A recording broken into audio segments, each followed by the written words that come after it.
আয়োজিত আজকের প্রতিবাদ সমাবেশের সম্মানিত সভাপতি, প্রধান অতিথি সহ সকলকে ধন্যবাদ জানাচ্ছি।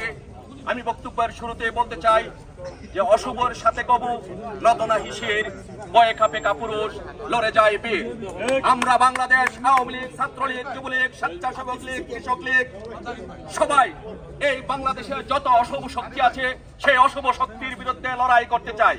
আর বাংলাদেশে এই মুহূর্তে সবচেয়ে অশুভ শক্তির প্রধান হোতা হচ্ছেন এই ডক্টর মোহাম্মদ ইউনূস।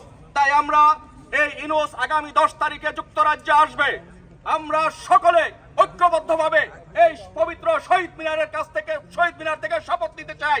যুক্তরাজ্যে আওয়ামী লীগ, যুবলীগ, স্বেচ্ছাসেবক লীগ, কৃষক লীগ সহ সকলে 10 তারিখে এমন প্রতিরোধ গড়ে তুলব যেমন বাংলাদেশে সমস্ত অপশক্তির ভিত নড়ে যায়। ইনশাআল্লাহ সেই প্রতিজ্ঞা করে আমার বক্তব্য শেষ করছি। জয় বাংলা, জয় বঙ্গবন্ধু।